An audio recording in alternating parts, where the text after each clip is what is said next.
Hey guys, it's your boy Williams Fitness back with the Road to Olympia series. As you've probably gathered from the thumbnail and the title, today's video is going to be on who I'd like to call a good friend, William Bonac.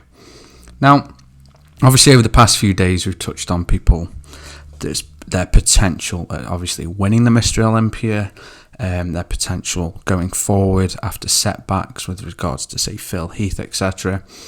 With William's a completely different type of what I'd call bodybuilder. Not just, obviously every bodybuilder is a bodybuilder, but he has very special characteristics as a person just as much as he does as being a bodybuilder. And just to elaborate on that, what I mean is I've been speaking to William over the last 2, maybe 3 years back and forth on Instagram. I would now call him a good friend. And William is a very, very calm, chilled dude. He takes everything in his stride. He's been working alongside Neil Hill, who's one of the, if not the best coach out there. You know, obviously there's Chris Aceto and Hani and things like that. But Neil Hill has obviously taken people to many, many victories, especially like with regards to Flex Lewis. Now, William and I have been having several different conversations back and forth, and 9 times out of 10 it's never been about bodybuilding. He's very, very, very family orientated. He's got a beautiful family.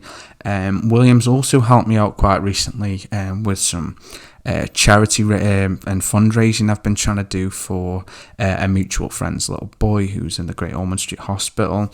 I reached out to many bodybuilders that I know or I'm friends with who were on the Olympia circuit, and without hesitation, without equivocation, William saw what I asked. He'd seen the little baby that was obviously in real need of funding, and he straight up shared it to his story. Then he shared it to his Instagram feed, and spoke with the baby's with the little boy's father.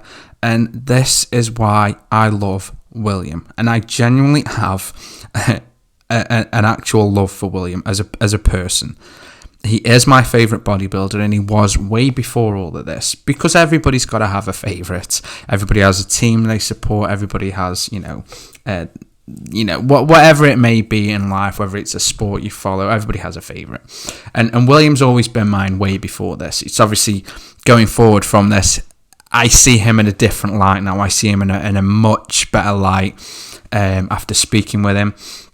And I want to touch on William's career. Now, William has had his ups and downs like a lot of bodybuilders. He's placed in bad positions when he was starting out, and moving forward from that, he's placed in really good places. He's come such a long way.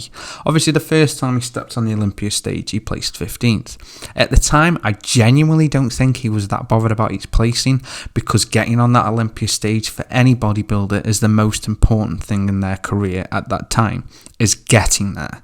The road to the Olympia. That's what the series is about. He got there, he got on stage. Now, to me, at present, William is always an Arnold Classic champion. And we can't take away from any bodybuilder just because they only place, whether it's 3rd, 4th, 5th in an Olympia. If they've got other titles, they're still the best of the best on that stage at that time. So obviously he's placed first at the Arnold Classic Ohio last year. He placed first this year in the Arnold Classic Australia. He's always been, in the last 4 to 5 years, a top 3 contender, which is why I will never rule William out for a first place victory at the Mr. Olympia. Now, as I've touched on many, many times before, obviously it's all down to how they're presented on the day, what package they bring, and William has never failed. I have never seen, for example, Sean Ray, Arnold, anybody critique William in such a negative way. He always brings a brilliant package. It's just, as I've obviously reiterated a billion times, who's bringing something extra, who's a bit more grainier, who's got the better striations, etc. Now, I want to touch on where I genuinely think William's going to place this year. Now, granted, again, Phil might be out, Rami's out. So who is his main competition? Now, personally, I've always seen Williams' competition personally as just Brandon Cory.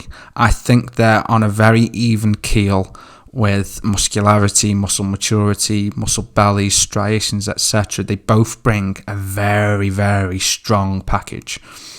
So this year, I genuinely think Williams going to be a top 3 contender, without a doubt. I've recently seen his updates with regards to training. I haven't seen a very good physique update, because William, again, he's very reserved, he's very chilled, he keeps everything laid back, takes everything in his stride.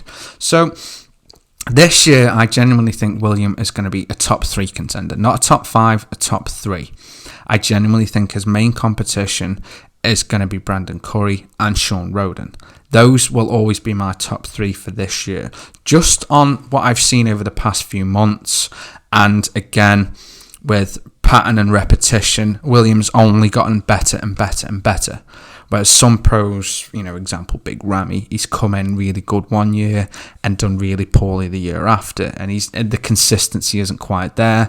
And I think with, for example, Ramy, that was just down to switching up coaches, not right frame of mind, and I think that's what set him back.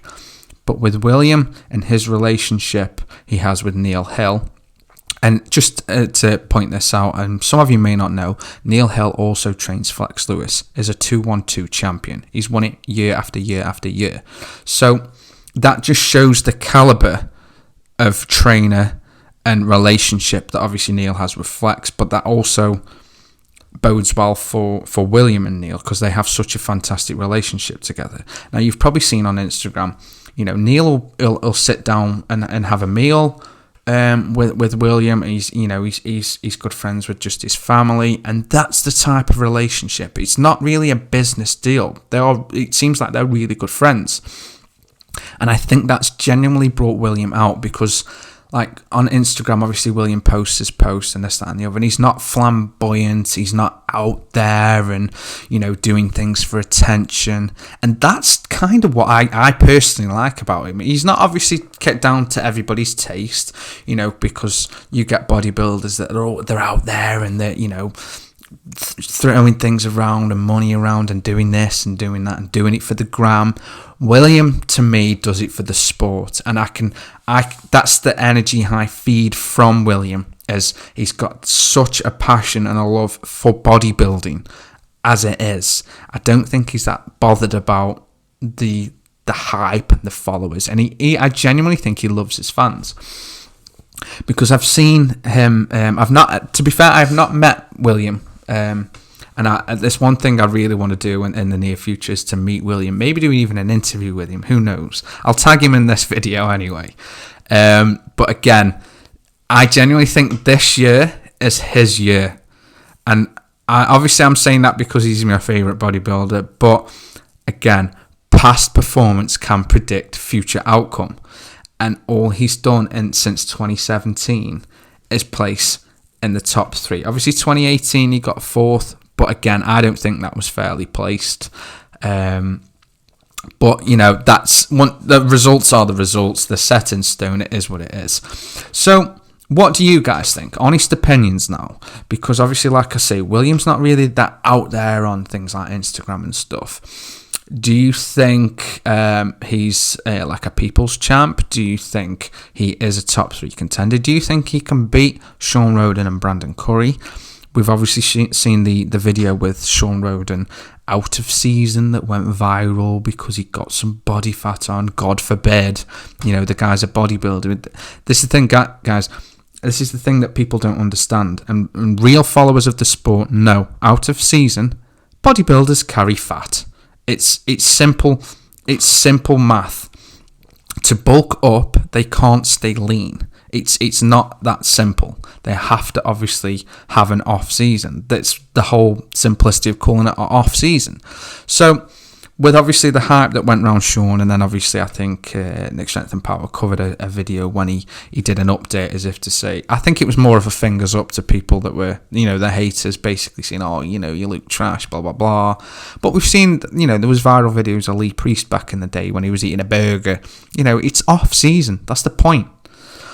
So, and then on the flip side of that, we've got Brandon Cory, who's just been showing some phenomenal results. And the only concern I've got with the results Brandon's showing is Oxygen Gym like to post older pictures, which makes me wonder how up to date the pictures are on Brandon or even Oxygen's Gym's Instagram posts. Or are they a few weeks ago? Is he even leaner? Is he shredded? Is he peaking too soon? That's another major concern with going on a bodybuilding stage. Any stage, you can peak too soon. It's all about specific, perfect timing. And Chris Aceto is fantastic at doing this. Neil Hill is fantastic at doing this. Hani is fantastic at doing this. So that's what it all boils down to. So when you put Neil Hill and William Bonac together, you get the perfect package. And that's what I think William's going to bring this year, without a doubt. I have never once doubted any update from William. I have never once had in my mind, oh, we might finish top 5. He's always brought something very special to the stage. And let's touch on his posing, because I think with a lot of bodybuilders, their posing gets really overlooked. Okay, sometimes you might have a weaker area. So what a lot of bodybuilders have to do, and some of you may know this, some of you may not, so I'm not trying to preach to the choir here. But if you've ever watched, for example, say Pumping Iron, it's about showing your strengths and almost hiding your weaknesses. So if you're doing a most muscular and you've got better arms, say for Rolly example, how can you cover up the fact that you might have a weaker area and doing a specific pose? And that's how they do it. It is specifically how they do it. Yes, all these people on stage might have great genetics, but they might not have the best quads. They might not have the best quad sweep. They might have a distended stomach. And Rolly has still got it. It's how do you hide it? A lot of these bodybuilders have this distended stomach issue. How do they hide it? The stomach vacuum days are far from... They're just gone. They're a distant memory. We're in the era of mass monsters. It's not going to go away. And this is what William does best. His posing is perfection. And on stage, I genuinely think my favourite 2 posers are probably Dexter Jackson, because obviously he's built this craft over several years and he's got his posing down to a T and he does it with a smile. And William sort of, I think he emulates that. I don't think he knows he might be doing it, but that's the comparison I see. I see William showing almost a Dexter Jackson-esque style pose, routine, and it's the fluidity of it as well, because a lot of bodybuilders can be very rigid in moving from one pose to the next. William has this very nice fluid movement, and there's no pause or break between moving from one pose to the next. And as he moves from one pose to the next, he also demonstrates muscularity in the movement. So if he's going from one move to the next, you can see the striations in his back, the V-tapers, all these kind of aspects you need to be looking at when watching a live bodybuilding show.